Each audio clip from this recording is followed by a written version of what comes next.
ಈ JPG ಮತ್ತು HEIF ಇವೆರಡರ ಒಳಗಡೆ ಯಾವ್ದು ಬೆಸ್ಟ್? ಫೋಟೋಗ್ರಾಫರ್ಸ್ ಆದರೂ ಆಗಿರಲಿ, ಕಾಮನ್ ಮೊಬೈಲ್ ಯೂಸರ್ಸ್ ಆದರೂ ಆಗಿರಲಿ, ಇದ್ರ ಡಿಫ್ರೆನ್ಸ್ ನಿಮ್ಗೆ ಗೊತ್ತಿರಲಿಲ್ಲಪ್ಪ ಅಂತಂದ್ರೆ ಈ ವಿಡಿಯೋ ಪೂರ್ತಿ ನೋಡ್ರಿ, ನಿಮ್ಗೆ ಕ್ಲಾರಿಟಿ ಸಿಗುತ್ತೆ.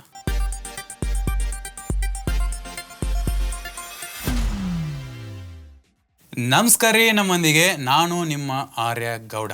ಇವತ್ತಿನ ವಿಡಿಯೋ ಒಳಗೆ ನಾವು ಏನು ನೋಡೋಣಪ್ಪ ಅಂತಂದ್ರೆ JPG ಮತ್ತು HEIF ಇವೆರಡದ್ರ ಮೀನಿಂಗ್ ಏನು, ಇವೆರಡದ್ರ ರಿಯಲ್ ಡಿಫ್ರೆನ್ಸಸ್ ಏನು ಅನ್ನೋದನ್ನ ನೋಡೋಣ ಅಂತ.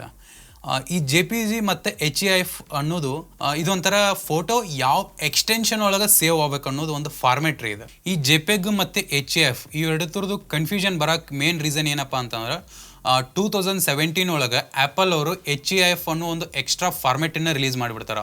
ಅವಾಗಿದು ಭಾಳ ರಿಸ್ಟ್ರಿಕ್ಟೆಡ್ ಆಗಿತ್ತು, ಅಂದ್ರೆ ಬರೀ ಆ್ಯಪಲ್ ಪ್ರಾಡಕ್ಟ್ ಒಳಗೆ ಅಷ್ಟೇ ಯೂಸ್ ಮಾಡೋಕ್ಕಾಗ್ತಿತ್ತು. ಇತ್ತೀಚೆಗೆ ಇದನ್ನು ಎಲ್ಲ ಕಡೆ ಯೂಸ್ ಆಗೋಂಗೆ ಇಂಪ್ಲಿಮೆಂಟ್ ಮಾಡಕತ್ತಾರ.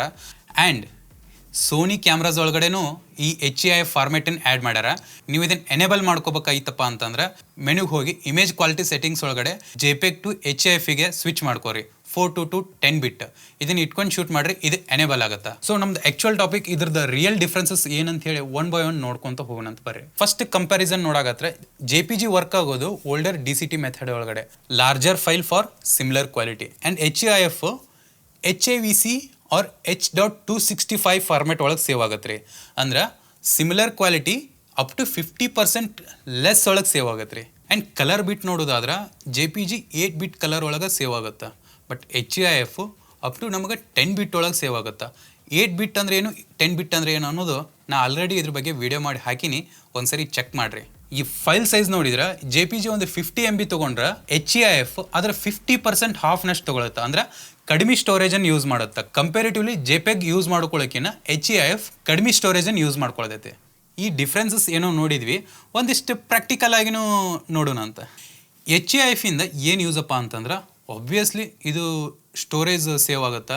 ಅಂದ್ರೆ ನಮ್ಗೆ ಕಂಪೇರಿಟಿವ್ಲಿ JPEG ನೋಡಿದ್ರೆ ಇದರೊಳಗಡೆ 50% ನಾವು ಸ್ಟೋರೇಜ್ ಯೂಸ್ ಮಾಡ್ಕೋಬೋದು. ಇದು ಯಾರಿಗೆಲ್ಲ ಯೂಸಪ್ಪ ಅಂತಂದ್ರೆ ಕಂಟಿನ್ಯೂ ಟ್ರಾವೆಲ್ ಮಾಡೋರಿಗೆ, ಜಾಸ್ತಿ ಫೋಟೋಸ್ ತೊಗೊಳ್ಳೋರಿಗೆ, ಸೆಲ್ಫಿ ಟಕ್ ಟಕ್ ಟಕ್ ಟಕ್ ಟಕ್ ಅಂತೇಳಿ ಫೋಟೋಸ್ ತೊಗೊಳ್ಳೋರಿಗೆ, ಆ್ಯಂಡ್ ಬರ್ಸ್ಟ್ ಮಾಡೋಳಗಡೆ ಏನು ಶೂಟ್ ಮಾಡ್ತಿರ್ತಾರಲ್ಲ ಅಂಥವರಿಗೆ. ಬಟ್ ಇದ್ರದ್ದು ಒಂದು ಹಾರ್ಡ್ ರಿಯಾಲಿಟಿ ಹೇಳ್ದಂಗೆ ಕೇಳ್ರಿ, HEIFದ್ದು ಭಾಳ ಗದ್ದಲೈತಿ. ಈ HEIF ಫೈಲ್ಗಳನ್ನು ನಾವು ಪ್ರೊಫೆಷ್ನಲಾಗಿ ಎಡಿಟ್ ಮಾಡ್ಬೇಕಪ್ಪ ಅಂತಂದ್ರೆ ಮೇನ್ ಇದು ಫೋಟೋಶಾಪ್ ಒಳಗೆ ಇಂಪೋರ್ಟ್ ಆಗೋಲ್ಲ. ನಾ ಇದನ್ನು ಇಂಪೋರ್ಟ್ ಮಾಡೋಕ್ಕೆ ಟ್ರೈ ಮಾಡಿದೆ, ಬಟ್ ಇಂಪೋರ್ಟ್ ಆಗಲಿಲ್ಲ. ಮೇನ್ ಫೋಟೋಗ್ರಾಫರ್ಸ್ ಯೂಸ್ ಮಾಡೋದೇ ಫೋಟೋಶಾಪ್, ಅದರೊಳಗಡೆ ಯೂಸ್ ಆಗಲಿಕ್ಕಪ್ಪ ಅಂತಂದರೆ ಏನು ಮಾಡಿದ್ರಿ ತೊಗೊಂಡೆ. ಸೊ ಅದಕ್ಕೆ ಜನರಲ್ಲಾಗಿ HEIFನ್ನು ಜಾಸ್ತಿ ಯೂಸ್ ಮಾಡ್ಲಿಕ್ಕೆ ಆಗಂಗಿಲ್ಲ. ಬಟ್ ಗ್ಲೋಬಲಿ ಯೂಸ್ ಆಗೋದು JPG. ಅದ್ರ ಸಲಾಗಿ ಬೈ ಡಿಫಾಲ್ಟಾಗಿ ಗ್ಲೋಬಲಿ ಯೂಸ್ ಮಾಡೋದು JPEGನ್ನು ಯೂಸ್ ಮಾಡ್ತಾರೆ. ಬಿಕಾಸ್ ಈ JPEG ಭಾಳ ಓಲ್ಡ್ ಫಾರ್ಮೆಟ್ ಆಗೈತಿ. ಅದ್ರ ಸಲಾಗಿ JPEG ಬೇಕಾದಂಥ ಪ್ಲಾಟ್ಫಾರ್ಮ್ ಒಳಗಡೆನೂ ವರ್ಕ್ ಆಗುತ್ತೆ. HEIF ಇನ್ನೂ ತನಕ ವರ್ಕ್ ಆಗಂಗಿಲ್ಲ. ಇನ್ ಫ್ಯೂಚರ್ ಒಳಗಡೆ ಅದು ಆಗ್ಬೋದು. ಆಟ್ ಪ್ರೆಸೆಂಟ್ ಇದನ್ನೇ ಅಷ್ಟೊಂದು ಫೇಮಸ್ ಆಗಿಲ್ಲ. ಸೊ ಈಗ ನಿಮ್ಮ ತಲೆ ಒಳಗೊಂದು ಬರ್ತಿರ್ಬೇಕು, ಎರಡು ನೀನೇ ಮಾತಾಡ್ತೀಯಲ್ಲಿ ಒಂದು ಹೇಳಿ ಅಂತ ಹೇಳಿ.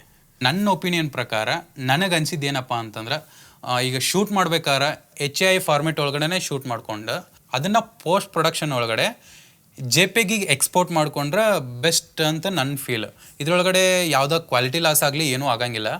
HEIF ಫಾರ್ಮೆಟ್ ಎಲ್ಲ ಕಡೆ ಕರೆಕ್ಟಾಗಿ ಓಪನ್ ಆಗ್ಲಾರ್ದ್ರ ಸಲುವಾಗಿ JPEGಗೆ ಎಕ್ಸ್ಪೋರ್ಟ್ ಮಾಡ್ಕೋಬೋದು. ಪ್ಲೀಸ್ ಇದನ್ನು ನೆನ್ಪಿಟ್ಕೊಳ್ರಿ, ಇದು ರಾ ಒಳಗೆ ಶೂಟ್ ಮಾಡೋರಿಗೆ ಅನ್ವಯ ಆಗಂಗಿಲ್ಲ. ನೀವೊಬ್ಬ ಪ್ರೊಫೆಷ್ನಲ್ ಫೋಟೋಗ್ರಾಫರ್ ಆಗಿದ್ದರೆ ಕಂಪಲ್ಸರಿ ಪ್ಲೀಸ್ ರಾ ಒಳಗಡೆ ಶೂಟ್ ಮಾಡಿರಿ. ರಾ ಒಳಗೆ ಯಾಕೆ ಶೂಟ್ ಮಾಡಿರಿ ಅಂತ ಹೇಳತ್ತೇನಪ್ಪ ಅಂತಂದ್ರೆ ನೆಕ್ಸ್ಟ್ ವಿಡಿಯೋದಾಗ ನೋಡಿರಿ, ಅಲ್ಲಿ ಹೇಳಿರ್ತೀನಿ.